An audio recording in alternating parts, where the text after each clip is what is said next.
The Detroit skyline was just beginning to light up against the November dusk as I merged onto I-75, heading toward my parents' house in Bloomfield Hills. My hands gripped the steering wheel a little too tight, and I had to consciously relax my shoulders. It was just Thanksgiving dinner. I've done this dozens of times before. So why did my stomach feel like I'd swallowed rocks? My phone buzzed in the cup holder. A text from my younger brother Ryan, already here. "Mom's losing it about the turkey. You bringing wine?" I glanced at the back seat where 2 bottles of expensive Cabernet sat in a gift bag, along with the homemade sweet potato casserole I'd spent 3 hours perfecting this morning. Of course, I was bringing wine. I always brought wine. I brought wine and flowers and desserts and smiled through another holiday watching my brother get praised for simply showing up. "Yes," I typed back at a red light. "Be there in 20. At 35, I was a senior financial analyst at one of Detroit's top investment firms. I'd worked my way up from an entry-level position, put myself through my MBA at night, and now managed a portfolio worth over $200 million. I owned a loft in downtown Detroit, drove a Tesla, and had a retirement account that would make most people weep with envy. And yet, every time I came to my parents' house, I felt like I was 12 years old again, trying desperately to get Dad's attention while he watched Ryan's Little League games. Some things never change. I pulled into the circular driveway of my childhood home, a sprawling colonial with white pillars and a perfectly manicured lawn. The house where I'd grown up, where I'd studied for the SAT for the SATs at the kitchen table, where I'd cried over my first breakup, where I'd celebrated getting into the University of Michigan, the house I'd secretly paid off 3 years ago. My parents didn't know. Nobody knew except me and the mortgage company. I'd done it anonymously through my lawyer because I couldn't stand the thought of them losing the house. Dad had made some bad investments during the 2008 financial crisis, and though they'd recovered somewhat, the mortgage had been crushing them. Mom had mentioned selling maybe a dozen times over the years, her voice tight with stress. So I'd handled it, quietly, the way I handled most things in my family, invisibly, efficiently, without fanfare. I grabbed my contributions from the car and headed to the front door. Before I could ring the bell, it swung open to reveal my mother, Linda, already in her apron, her short brown hair slightly disheveled. "Oh good, you're here. The turkey thermometer isn't working right, and your father invited the Hendersons without telling me. So now I don't have enough chairs, and Ryan brought that new girlfriend. What's her name? Amber? Ashley. And she's vegan, so I had to make a separate mom. Breathe." I stepped inside and kissed her cheek. "It's going to be fine. Where do you need me?" She took the casserole and wine gratefully. "You're a lifesaver, Emma. Always so dependable." Dependable. The word that had defined me my entire life. Not brilliant, not accomplished, not successful. Dependable. I followed Mom into the kitchen, where controlled chaos reigned. Pots bubbled on the stove, the oven timer beeped insistently, and my Aunt Carol was already on her second glass of wine while helping by telling Mom everything she was doing wrong. "Emma!" Aunt Carol swooped in for a hug that smelled like Chardonnay and expensive perfume. "Look at you, still single? Such a shame. You know, my friend Barbara's son just got divorced. I'm good." "Aunt Carol, thanks." I extracted myself and went to check on the turkey. It was perfect, of course. Mom was an excellent cook. She just stressed herself out every year. "Where's Dad?" I asked. "In the den with Ryan and Uncle Mike, watching the game." Mom said it like it was the most natural thing in the world, and it was. Dad was always in the den with Ryan, watching whatever sport was in season, talking about guy stuff, bonding in ways he'd never quite managed with me. I'd stopped trying to join them when I was 16. Dad had made it clear, without ever saying it directly, that the den during game time was not for daughters, even daughters who actually understood football strategy better than their brothers. I spent the next hour helping Mom in the kitchen, making gravy, setting the table, arranging the flowers I'd brought in the centerpiece. Through the wall, I could hear male laughter from the den dad's booming chuckle, Ryan's easy laugh, Uncle Mike's gruff guffaws. "Can you check if they need more beer?" Mom asked, sliding the green bean casserole into the oven. I walked down the hall to the den, where my father, Roger Morrison, held court in his leather recliner. At 63, he still had the bearing of the corporate executive he'd been before retiring 5 years ago, straight-backed. Commanding, the kind of man who expected people to listen when he spoke. Ryan sat on the couch looking relaxed in jeans and a Michigan State sweatshirt, his arm around a pretty blonde who must be the vegan girlfriend. My younger brother had always been the golden child, athletic, charming, the son who'd followed Dad into business school, even if he'd bounced between sales jobs for the past decade. "Hey, Dad, Uncle Mike." I nodded to them. "Mom wanted to know if you guys need anything." We're good, sweetheart, Uncle Mike said warmly. He at least had always been kind to me. Dad glanced up briefly. We're fine. Game's almost over. That was it. No hi, Emma. No how is your drive. No good to see you. Just we're fine. Ryan looked up and grinned. Come meet Ashley. Ash, this is my big sister, the money genius. Ashley stood to shake my hand. It's so nice to meet you. Ryan talks about you all the time. He says you're like a wizard with investments. I wouldn't say wizard, I said, warming to her, despite myself. But I do okay. She's being modest, Ryan said proudly. Emma's a big deal at her firm. Managing partner's probably next. I appreciated Ryan's pride in me. I really did. My brother and I had a good relationship, despite everything. The favoritism wasn't his fault. He didn't ask to be the golden child any more than I asked to be the dependable daughter. That's wonderful, Ashley said. I'm in marketing. Nothing as impressive as finance. We chatted for a few minutes while the men watched the game. I found myself liking Ashley. She was genuine, asked good questions, seemed actually interested in my work. Ryan had good taste, at least in girlfriends, even if they never seemed to last more than a few months. Dinner in 15, Mom called from the kitchen. I helped her bring everything to the dining room table, a massive mahogany piece that had been in the family for 3 generations. The good china was out, the crystal glasses, the silver candlesticks. Mom always went all out for Thanksgiving. Gradually, everyone assembled. Besides my immediate family, there were Uncle Mike and Aunt Carol, the Hendersons from next door, Tom and Susan, both retired dentists, and Ryan's girlfriend Ashley. 10 people around the table, the familiar faces of my childhood Thanksgivings. We took our seats, Dad at the head of the table, as always, Mom at the other end. I ended up between Aunt Carol and Tom Henderson, while Ryan sat to Dad's right, the position of honor. Dad stood, wineglass in hand. This was tradition. The Thanksgiving toast before the meal. Every year, Dad would say a few words about gratitude, about family, about blessings. And every year, I would listen and smile and feel the familiar ache of being an afterthought. Well, Dad began, his voice carrying easily across the table. Another year, another Thanksgiving. We've got a lot to be grateful for. Everyone murmured agreement, raising their glasses. This year, especially, Dad continued, his face breaking into a genuine smile as he looked at Ryan. I want to recognize my son. Ryan closed the Henderson account at his firm last month. Biggest sale of his career. $20 million in business. I couldn't be prouder. My hand tightened on my wineglass. Ryan's always had that Morrison drive, Dad went on. That ambition, that killer instinct in business. He's going places, and I'm grateful to watch him succeed. To Ryan, may this be just the beginning. To Ryan, everyone chorused, glasses clinking. Ryan looked embarrassed but pleased, accepting the accolades with an aw-shucks grin. Ashley beamed at him, and just like that, the toast was over. Dad sat down, already reaching for the turkey. That was it. No mention of me. No acknowledgement of my promotion to senior analyst this year.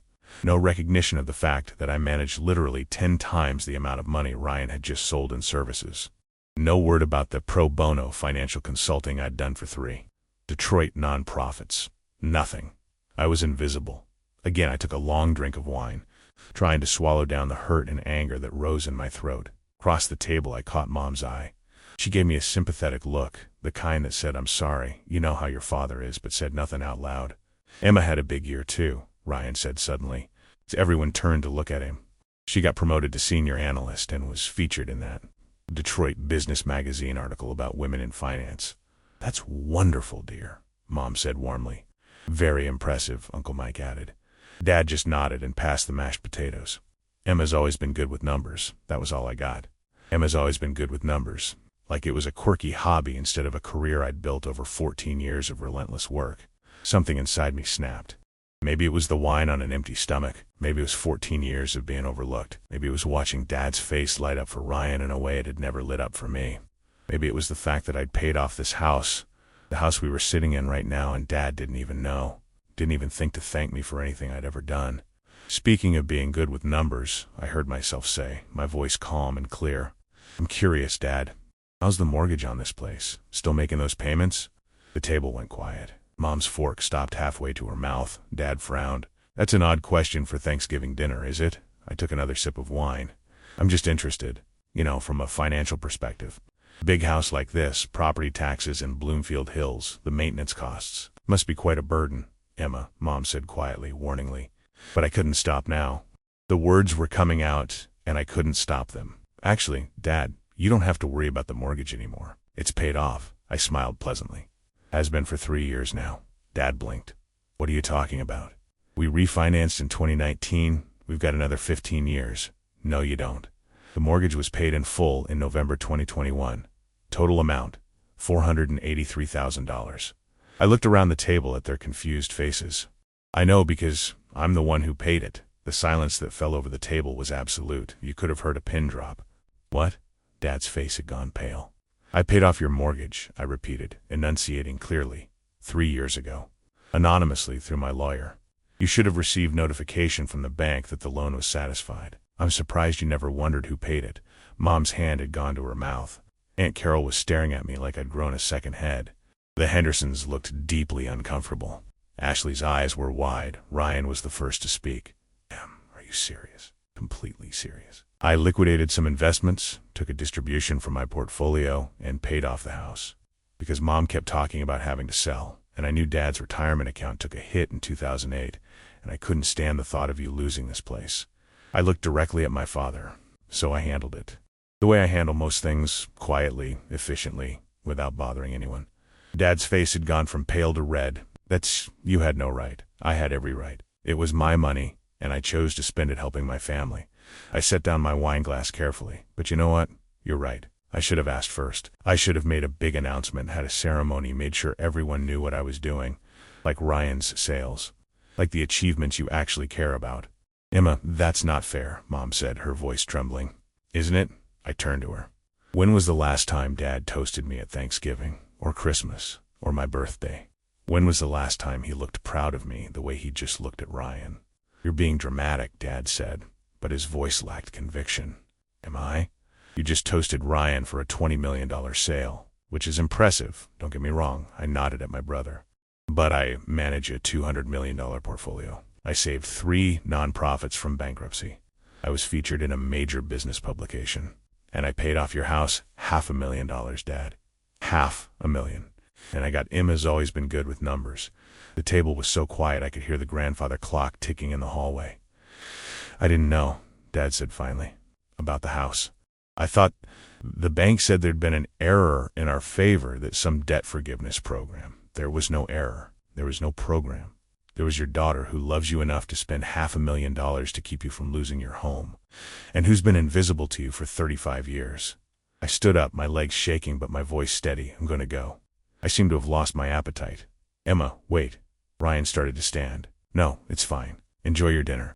Enjoy your toast. I looked at my father one last time. Enjoy your house. I walked out of the dining room, grabbed my coat from the front closet, and headed for the door. Behind me, I could hear the explosion of voices, everyone talking at once, arguing, questioning, but I didn't stop. I walked out into the cold November night, got into my Tesla, and drove away from the house I'd bought but would never be thanked for, from the family I loved but had finally stopped trying to impress. My phone started ringing before I even got to the end of the driveway. I turned it off. For the first time in my life, I'd made myself visible, and it felt terrifying and liberating all at once.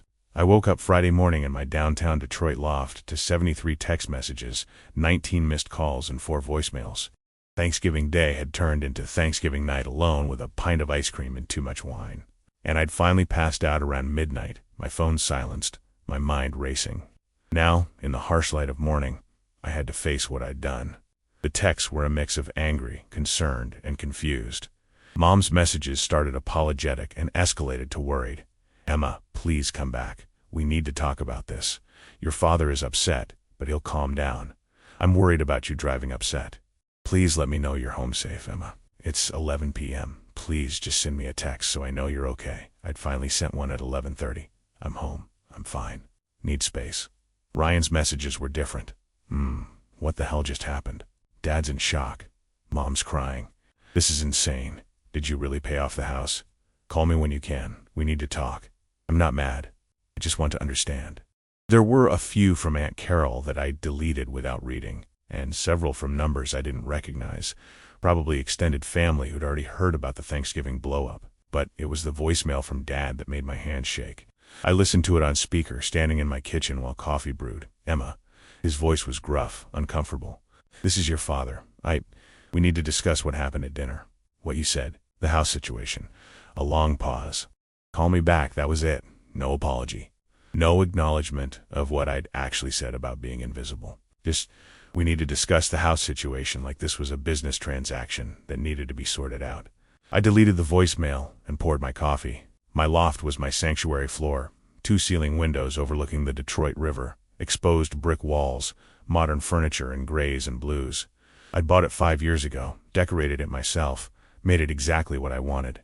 It was the one place where I felt completely in control. I took my coffee to the window and looked out at the city. The river was choppy and gray, matching my mood. Across the water, Windsor, Ontario sat quiet and distant. My phone rang. Ryan. I considered not answering, but he was the one person in the family who'd never made me feel invisible. I picked up. Hey, Jesus Christ, are you okay? I'm fine, you're not fine. You dropped a nuclear bomb at Thanksgiving dinner and then disappeared.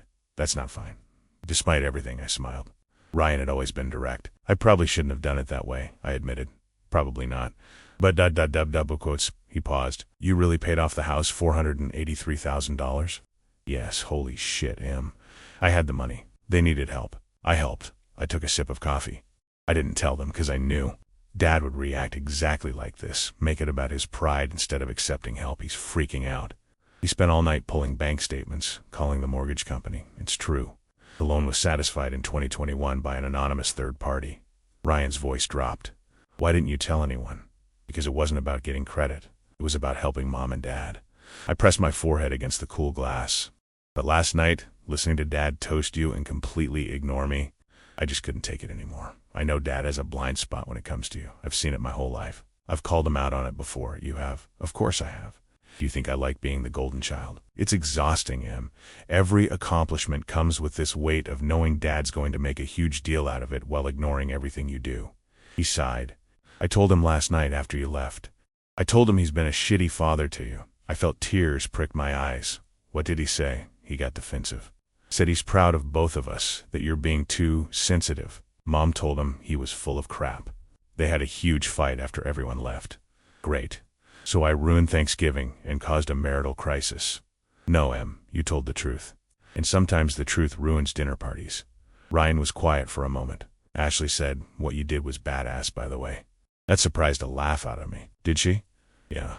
She said she'd never seen someone stand up like that before. She was impressed. He paused.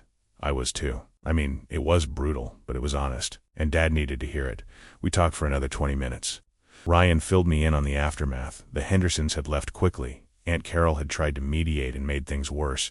Mom had cried in the kitchen while Dad paced in the den. It sounded like a disaster. What are you going to do now? Ryan asked finally.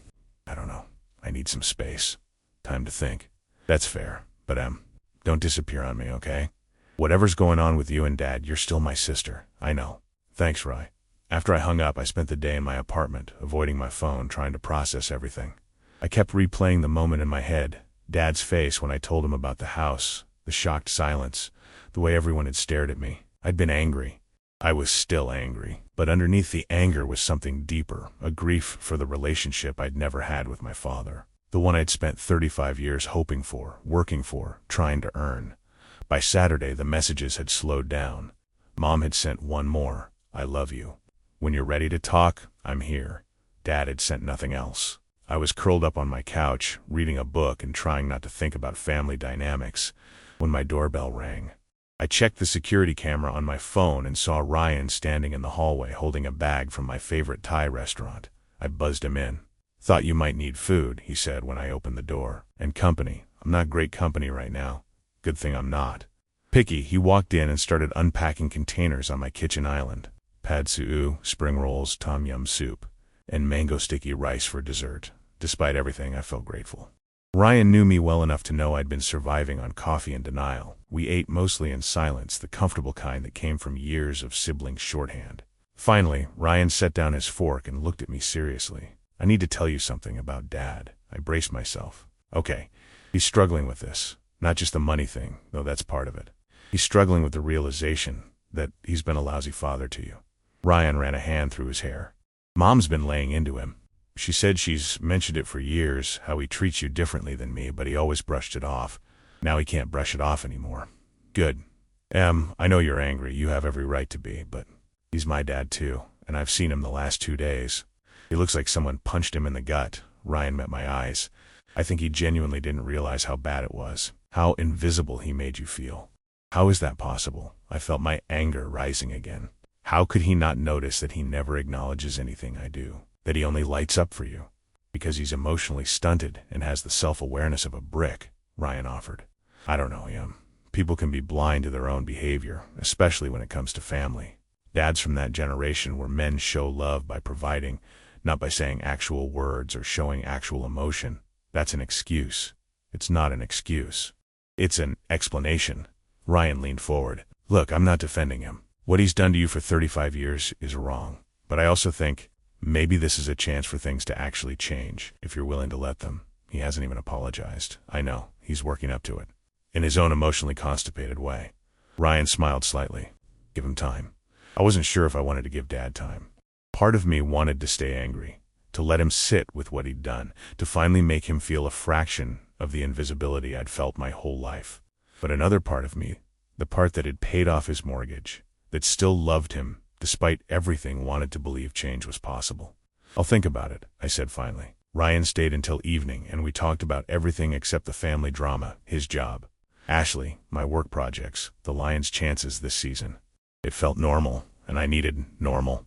After he left, I finally allowed myself to check my work email. There were the usual weekend messages, nothing urgent, and one from my boss, David Chun. Emmy heard you had a rough Thanksgiving.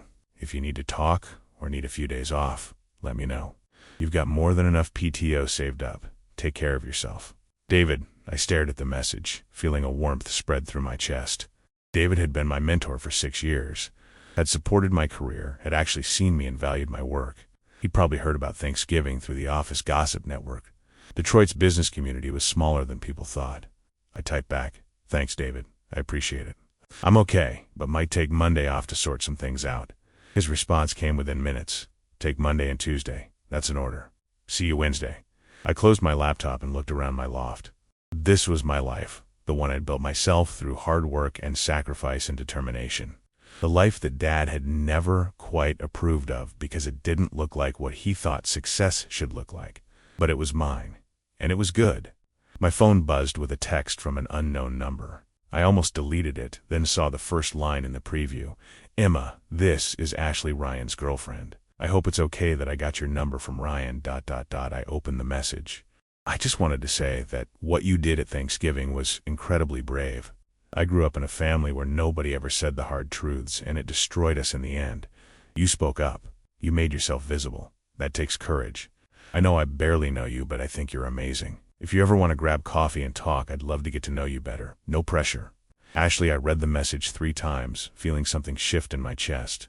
Here was this woman, practically a stranger, who saw me more clearly in one Thanksgiving dinner than my father had in 35 years. I typed back, thank you. That means more than you know. Coffee sounds great. Maybe that was the lesson in all of this. I'd spent so long trying to be visible to the one person who refused to see me that I'd forgotten there were other people who saw me just fine. Ryan, Mom, in her own way, my colleagues, my friends. I didn't need Dad's approval to know my own worth, but God, I still wanted it. Sunday afternoon, I finally called Mom. She answered on the first ring. Emma, honey, how are you? I'm okay, Mom. I'm sorry I worried you. Don't apologize. You had every right to be upset. I heard her moving to another room, a door closing. Your father is. He's struggling with this, Ryan said.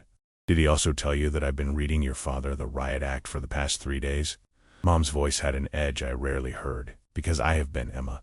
I've been telling him for years that he treats you differently than Ryan, and he's always dismissed it. He can't dismiss it anymore. What did he say? Mom sighed. A lot of defensive nonsense at first, then some denial, then finally some actual listening. She paused. He wants to talk to you. But I told him he needs to figure out what he wants to say first, that he can't just call you and expect you to make this easy for him. Good. Emma, I need you to understand something. Mom's voice softened. I knew about the house. Not at the time. But I figured it out about 6 months after the mortgage disappeared. The timing, the amount, the anonymous payment, it had you written all over it. I felt my throat tighten. Why didn't you say anything? Because I knew you did it because you wanted to help, not because you wanted recognition. And I respected that, but I also ... She took a shaky breath. I also should have made your father acknowledge it. Should have made him see what you did for us. I failed you too, sweetheart. I let him overlook you for too long because it was easier than fighting him on it. Mom, no, let me finish. I'm your mother. I should have protected you from feeling invisible. I should have demanded he treat you better. I didn't, and I'm sorry. I was crying now, silent tears running down my face. I love you, Mom. I love you too, baby. So much. She was crying too. You're incredible. Everything you've accomplished, everything you've done for this family, I see it. I've always seen it. I just didn't make sure you knew I saw it. We talked for another hour. Mom told me about her own relationship with her father, who'd never quite approved of her marriage to Dad, who'd wanted her to marry better. She talked about how she'd spent years trying to prove herself to a man who was never going to give her the validation she needed, until she finally realized she had to stop seeking it. Is that what I'm doing? I asked, trying to prove myself to someone who's never going to validate me. I don't know, honey. That's something you have to figure out. Mom was quiet for a moment. But I will say this, your father is capable of change. He's stubborn and proud and emotionally constipated, but he's not a bad man. He loves you. He just doesn't know how to show it in a way that makes you feel loved. That's not good enough anymore, Mom, I know. And he's starting to understand that. After I hung up with Mom, I spent the rest of Sunday doing something I'd been avoiding, thinking about why I'd paid off the mortgage in the first place. It had been November 2021, 3 years ago. I'd been at my parents' house for Sunday dinner, something I did once or twice a month back then, and I'd overheard Mom on the phone in the kitchen. I don't know what we're going to do, Carol, she'd been saying to my aunt. Roger's retirement account still hasn't recovered from 2008, and the property taxes just went up again. We're barely making the mortgage payment as it is. I'd frozen in the hallway, listening. We might have to sell, Mom had continued, her voice breaking. This house, Carol, the house where I raised my kids, where Roger's parents lived before us. 40 years of memories, and we might have to sell it because we can't afford to keep it. I'd walked back to the living room where Dad was watching football with Ryan, laughing at something on the screen, oblivious to Mom's quiet desperation in the kitchen. And I'd made a decision. The next day, I'd met with my financial advisor and my lawyer. I'd liquidated some investments, taken a distribution from my portfolio, and arranged for the mortgage to be paid off anonymously. The whole process took 3 weeks. When I'd told my lawyer I wanted it done anonymously, he'd asked why. Because if my father knows it's from me, he won't accept it, I'd said. His pride won't allow it. But if he thinks it's a bank error or some kind of debt forgiveness program, he'll take it. And my mother gets to keep her house. A lawyer had looked at me sympathetically. That's very generous. And very sad. He'd been right on both counts. I'd done it for Mom, mostly. But I'd also done it for that little part of me that still hoped Dad would somehow realize what I'd done, would somehow figure it out and acknowledge it, would finally see me. He hadn't.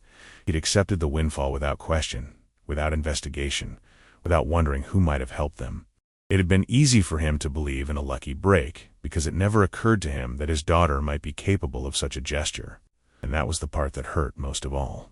Monday morning I took David up on his offer and stayed home from work. I went for a long run along the riverfront, letting the cold November air clear my head. When I got back to my loft, sweaty and exhausted, there was a car parked in front of my building that I recognized. Dad's Lincoln. I almost turned around and ran the other way. But I was 35 years old, and I'd spent enough of my life avoiding hard conversations. I went inside. Dad was sitting in the lobby, looking uncomfortable and out of place among the modern furniture and art installations. He stood when he saw me, and I was struck by how old he looked. When had that happened? When had my father become an old man? Emma. Dad. We stared at each other for a long moment. Can we talk? He asked finally. I wanted to say no. I wanted to tell him to leave, to come back when he'd learned how to actually apologize, to give me more time to be angry. But I also wanted answers. I wanted to understand how a man could be so blind to his own daughter for so long. Okay, I said. Come up. We rode the elevator in silence. I led us into my loft, and Dad looked around, taking it in properly for the first time. He'd been here once before, briefly, when I'd first bought the place. But he'd been in a hurry then, on his way to meet Ryan for a game. He'd barely glanced around. Now he looked at everything. The windows, the art, the furniture, the bookshelf full of finance texts and novels, the framed photo of me and Ryan from my MBA graduation. This is nice, he said quietly. Really nice. You've done well for yourself. Thank you. We sat in my living room, the river stretching out behind us. Dad looked uncomfortable, like he wasn't sure how to start. I've been trying to figure out what to say to you since Thursday, he began. I've started and deleted about 20 different texts. Made your mother read them, and she said they were all terrible. Despite everything, I felt a small smile tug at my lips. That sounded like Mom. I called the mortgage company, Dad continued. Talked to 3 different people, finally got someone who could confirm it. The loan was paid in full on November 15, 2021, by an anonymous third party through a law firm. Morrison, Chun, and Associates, my lawyer, I figured. Dad rubbed his face. $483,000. Emma, that's not a small amount of money. I could afford it, that's not the point. He looked at me, and I saw something in his eyes I couldn't quite identify. Why didn't you tell us? Why let us think it was a bank error? Because I knew you wouldn't accept it if you knew it was from me. Your pride wouldn't allow it. He flinched. So you did it behind my back.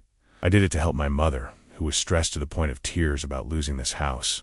I did it to give you both security. I did it because I could, and because I love you. I met his eyes. And yes, I did it behind your back because I knew you'd make it about your pride, instead of just accepting help from your daughter. That's not fair, isn't it?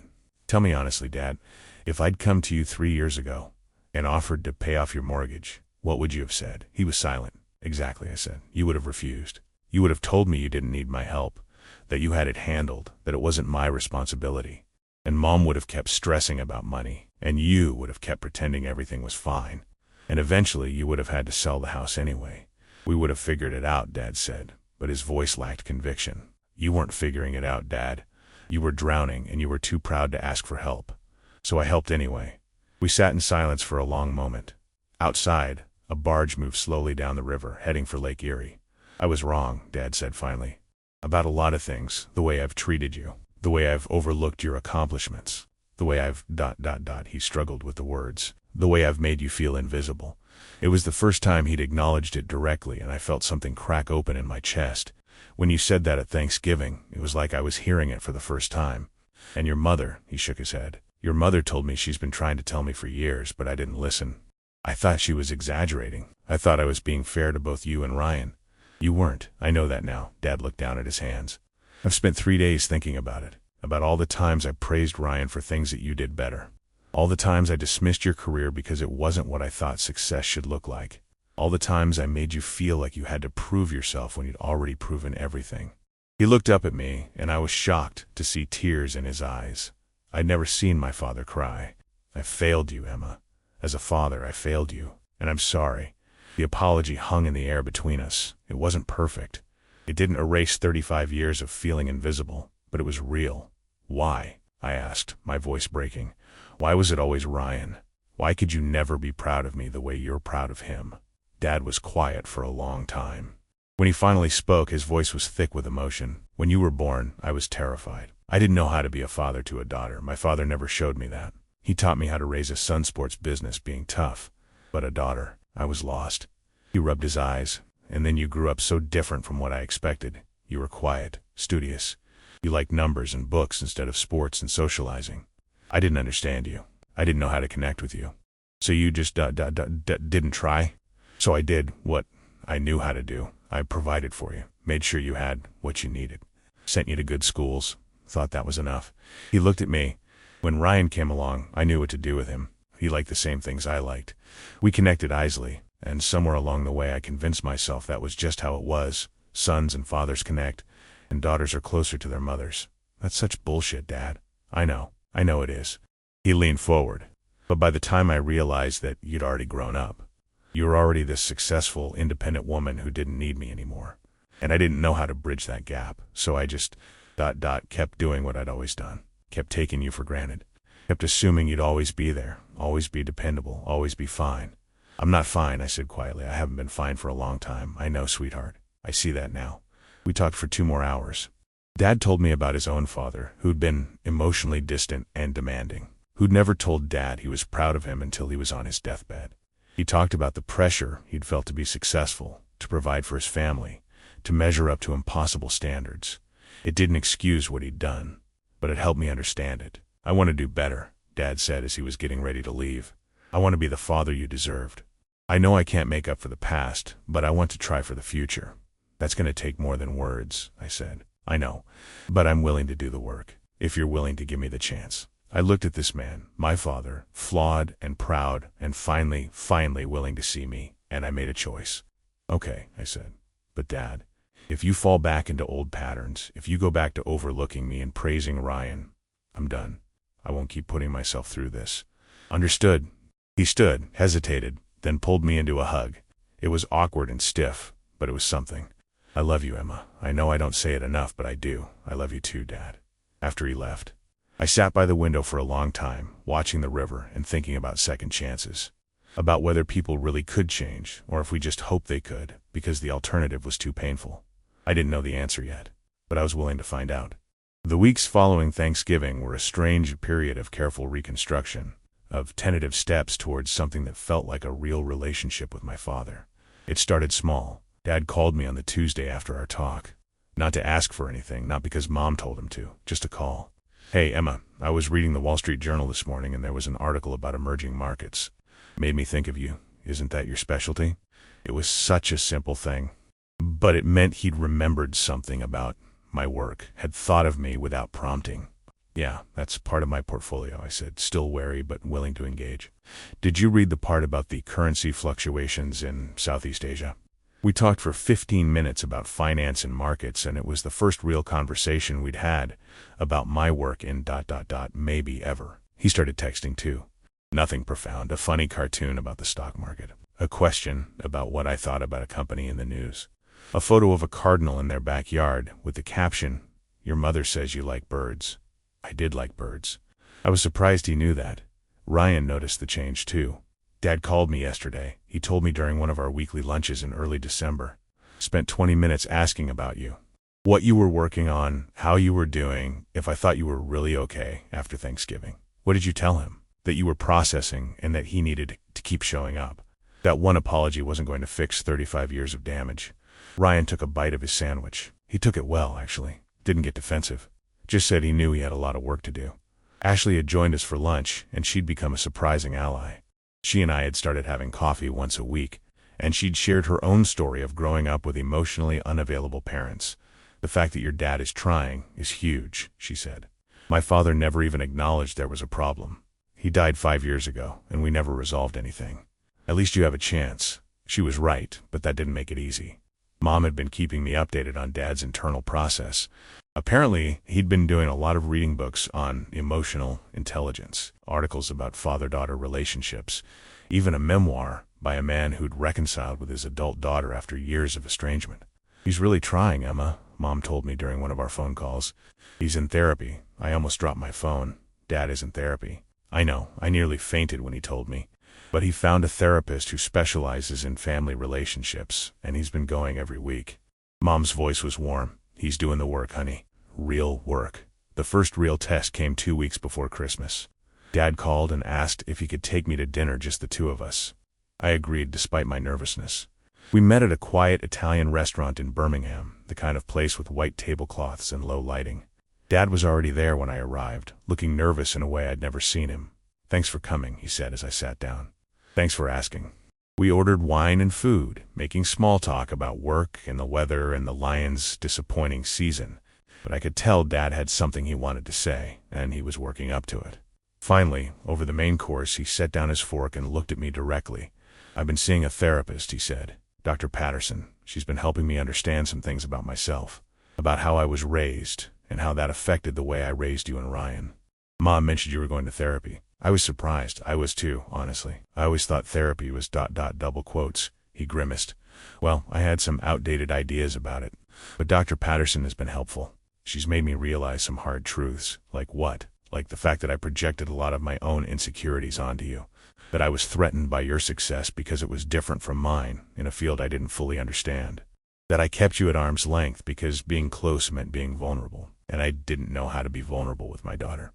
I took a sip of wine, processing this. She also helped me see that the way I treated you versus Ryan wasn't fair. That I used Ryan's achievements to validate myself as a father. But I didn't do the same with your achievements because ... double quotes. He struggled with the words. Because deep down I was intimidated by you. Intimidated? You're brilliant, Emma. Smarter than I ever was. You built a career in a field I barely understand, and you did it without my help, without my connections. You did it on your own merit, and instead of being proud of that, I felt ... threatened. Like your success highlighted my limitations. I'd never heard my father talk like this, so openly, so honestly about his own flaws. That's not an excuse, Dad continued. It's an explanation, and I'm working on it. Working on being proud instead of threatened. Working on showing up for you the way I should have all along. I appreciate that, I said carefully. But Dad, I need you to understand, I'm still hurt, I'm still angry. One dinner and some therapy sessions don't erase 35 years. I know, Dr. Patterson warned me that you'd probably feel that way and that I needed to respect it, that I couldn't expect immediate forgiveness. She sounds smart. She is. She also said I should tell you about the conversation I had with Ryan. I raised an eyebrow. What conversation? Last week I called him and apologized for making him the golden child, for putting pressure on him to be perfect, for using his achievements to make myself feel successful. Dad looked down at his plate. I never thought about how my favoritism affected him too. The pressure, the expectations, the guilt he felt every time I praised him and ignored you. What did Ryan say? He said it was about damn time I figured it out. Dad smiled slightly. Your brother is very direct. He gets it from you. We ate in silence for a moment. Then Dad said, I want to make a toast, if that's okay. I tensed, remembering Thanksgiving. Dad noticed. Not like Thanksgiving, he said quickly. A different kind of toast, a private one, just between us. I nodded slowly. Dad raised his wine glass. To my daughter, Emma, who is brilliant, accomplished, generous, and strong, who paid off her parents' mortgage without asking for recognition, who built an incredible career through hard work and talent, who had every right to walk away from this family but gave me a chance to do better instead. His voice cracked. I'm proud of you, Emma. I should have said that every day for the past 35 years, but I'm saying it now. I'm so proud of you. Tears spilled down my cheeks. It was the toast I'd been waiting my whole life to hear. Thank you, I whispered. I mean it. Every word.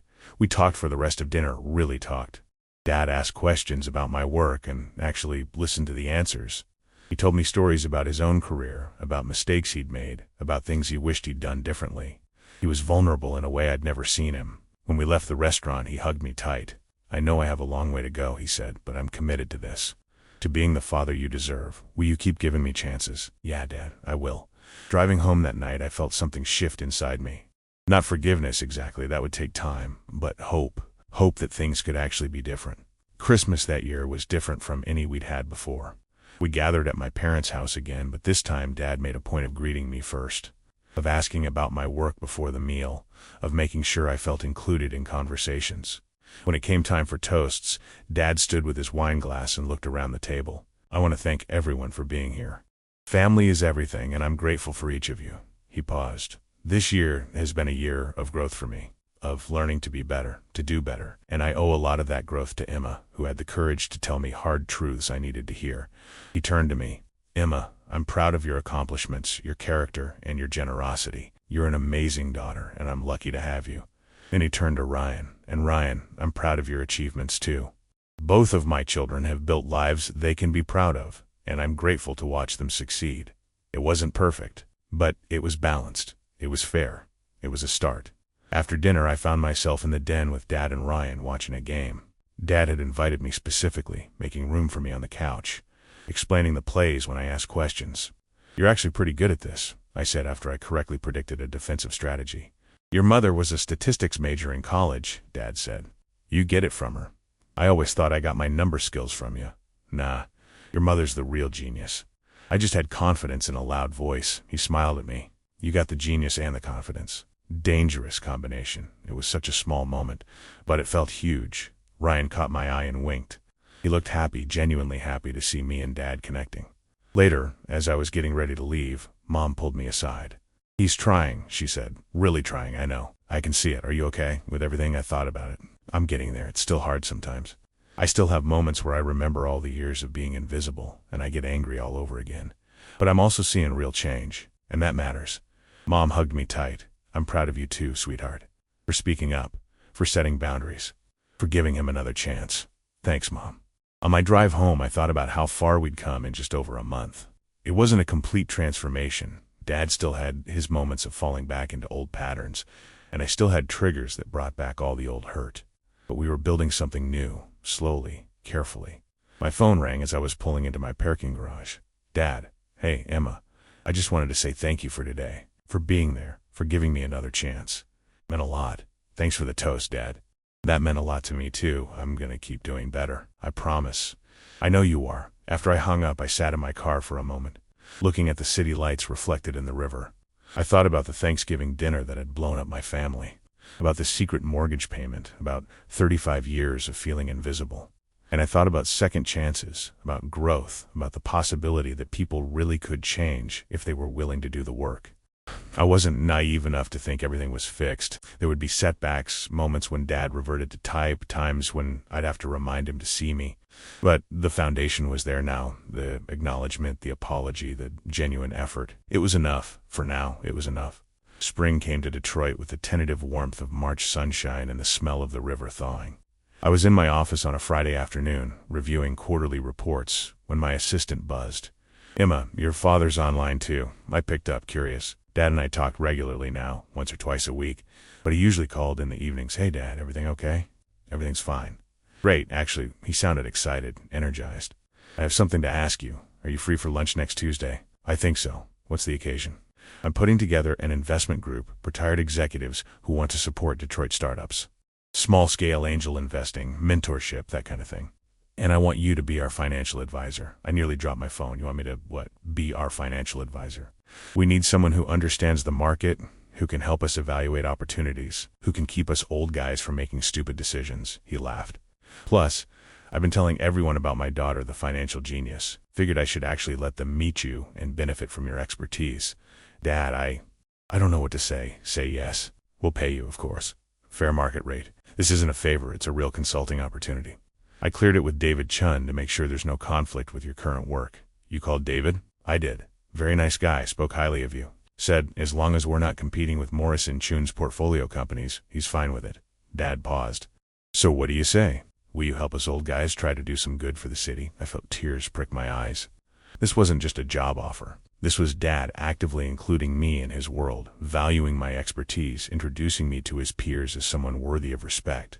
"Yeah, Dad, I'd love to." "Excellent. I'll email you the details. We're meeting Tuesday at the Detroit Athletic Club, noon. Dress to impress. We've got some serious money in this group." After we hung up, I sat at my desk staring at my computer screen without seeing it. 6 months ago, I'd walked out of Thanksgiving dinner feeling invisible and unvalued. Now Dad was actively recruiting me for professional opportunities, bragging about me to his friends. People really could change. The Tuesday lunch was everything Dad had promised. 8 retired executives, all men in their 60s and 70s, all successful in their fields, all genuinely interested in supporting Detroit's startup ecosystem. And Dad introduced me with unmistakable pride. "Gentlemen, this is my daughter, Emma Morrison, senior financial analyst at Morrison, Chun and Associates, MBA from University of Michigan, one of the sharpest financial minds in Detroit. She's agreed to consult for our group, and trust me, we're lucky to have her." The men welcomed me warmly, asked intelligent questions, treated me like a colleague rather than someone's daughter. It was clear Dad had prepped them, had set the tone that I was there for my expertise, not as a favor to him. We spent 2 hours discussing potential investment strategies, evaluation criteria, mentorship models. I found myself enjoying it, the challenge, the opportunity to use my skills for something that could actually help the city, the feeling of being valued for what I knew. After the meeting, Dad walked me to my car. "You were brilliant in there," he said. "Harry Mitchelson, the guy in the blue tie, he pulled me aside and said we'd be idiots not to listen to every word you said. They seem like a good group, they are. And they're going to do some real good, especially with you guiding the financial side." Dad hesitated. "Can I ask you something?" "Sure. Are you happy with how things have been going? With us?" I considered the question carefully. "I'm happier than I was 6 months ago. There are still hard moments. Still times when I remember how things used to be and it hurts. But overall, yeah, Dad, I'm happy with the progress we've made." "Good, that's good," he smiled. "Dr. Patterson says I should keep checking in, keep making sure you feel valued. Not assume things are okay just because they seem okay on the surface." Smart advice. She's been very helpful. I'm grateful you pushed me toward therapy, even if it was indirectly. We stood there for a moment, the spring breeze carrying the smell of the river and new beginnings. "I'm proud of you too, I said quietly, for doing the work, for changing. That's not easy, especially at your age." Dad laughed. "Are you calling me old? I'm calling you brave. It takes courage to admit you were wrong, to actively work to be better. You're doing that. It matters." He pulled me into a hug easier now, more natural than those first awkward embraces. "Thank you for giving me the chance. I know I didn't deserve it. Everyone deserves a second chance, Dad, as long as they're willing to do the work." Summer brought more changes. Ryan and Ashley got engaged, and the celebration dinner at my parents' house felt different from past family gatherings. Dad toasted both of them equally, celebrated their love without making it about himself or his pride in Ryan. And when Ashley's parents asked about the Morrison family, Dad spent equal time talking about both his children Ryan's sales career and his engagement, and Emma's financial expertise in consulting work. "I'm lucky to have two successful kids," he said simply. "They both make me proud." It was such a simple statement, but it meant everything. I'd also been seeing someone, Mark, a professor of economics at Wayne State. We'd met at a conference in June, bonded over a shared interest in emerging markets, and had been dating for 2 months. It was early, but it felt good, healthy. I'd brought him to a Sunday dinner at my parents' house, nervous about how Dad would react. But Dad had been welcoming, interested in Mark's research, asking good questions and treating him with respect. "I like him," Dad told me privately. "He seems smart, grounded, good for you." "Thanks, Dad. Just be happy, Emma. That's all I want for you. To be happy." It was a far cry from the days when he'd barely acknowledged my personal life, when my accomplishments were dismissed with "Emma's always been good with numbers." In August, on a warm Saturday afternoon, I was at my parents' house helping Mom in the garden when Dad came outside with a folder. "Can I show you something?" he asked. We sat at the patio table, and he opened the folder. Inside were documents, legal papers from his lawyer. "I've been updating my will," Dad said, "and I wanted to talk to you about something. When you paid off the mortgage 3 years ago, you spent $483,000 on this house. Money that should have gone to your own future, your own investments. Dad, I told you, I did that because I wanted to. I don't want to be repaid. I know.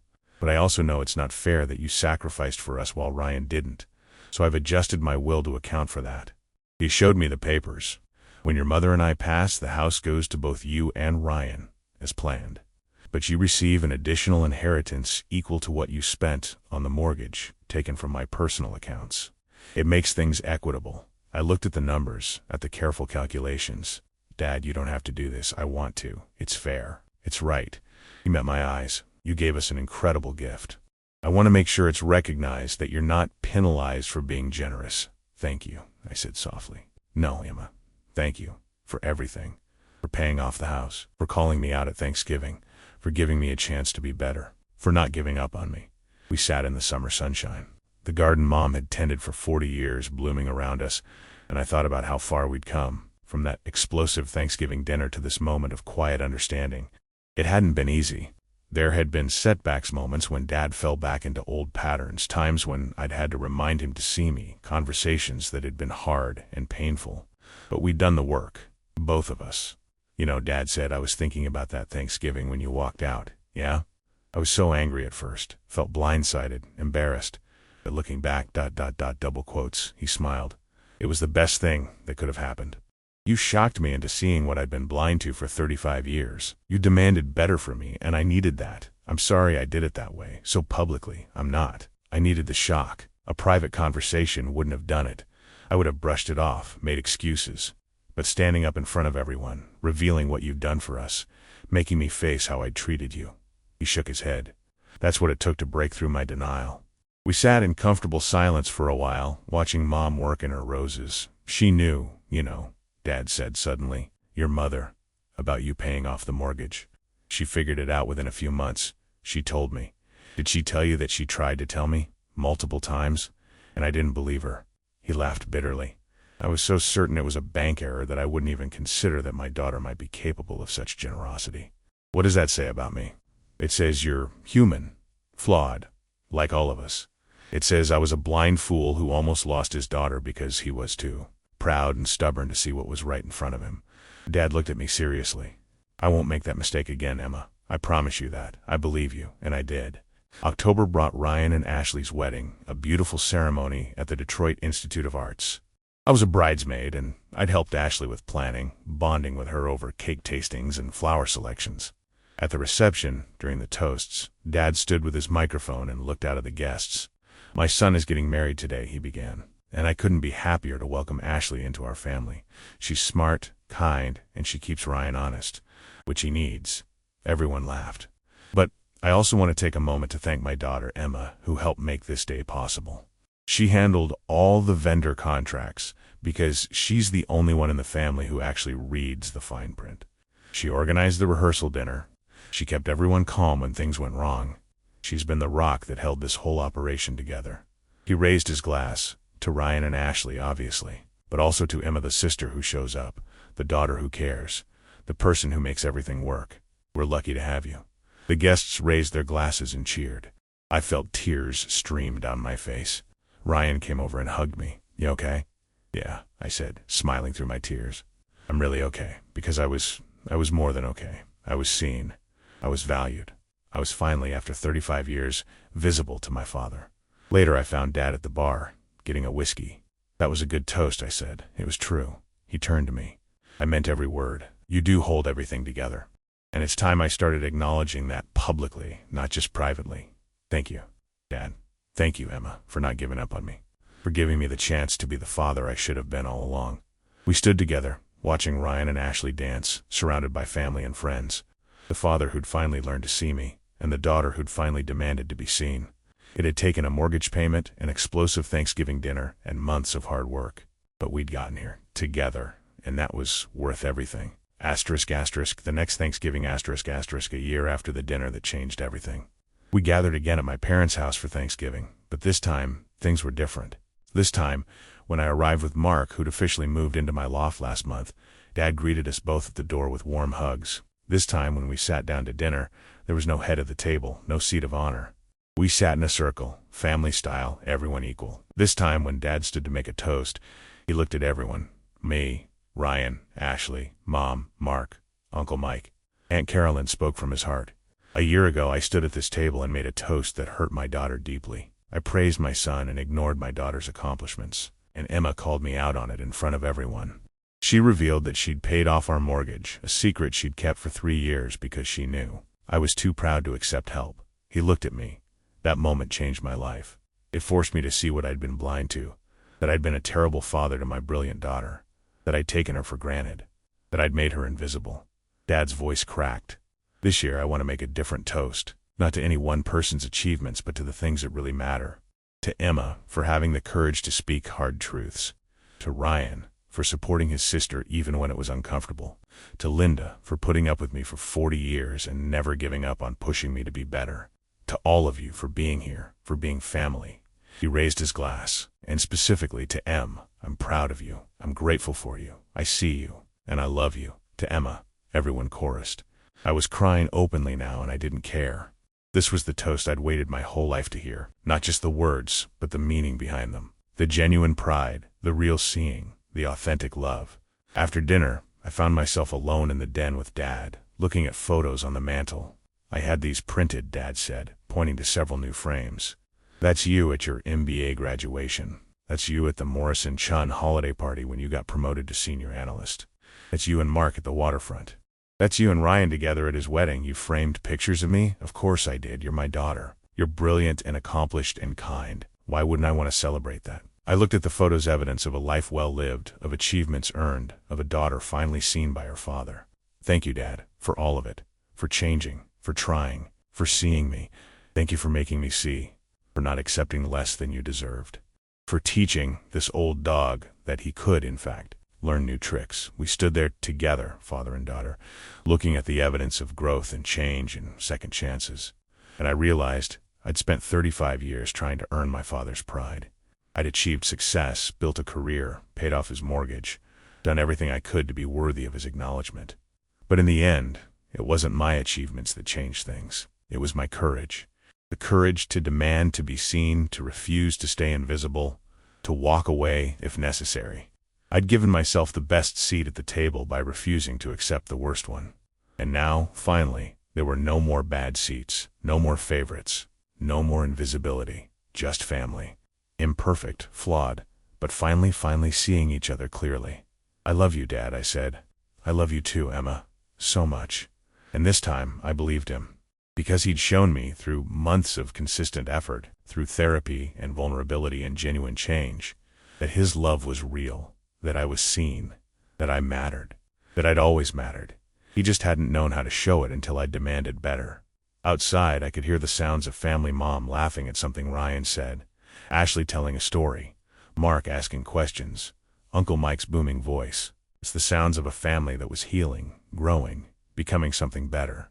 I walked back into the dining room, back to the table where everyone sat as equals, and I took my seat. Not the best seat. Not the worst seat. Just my seat.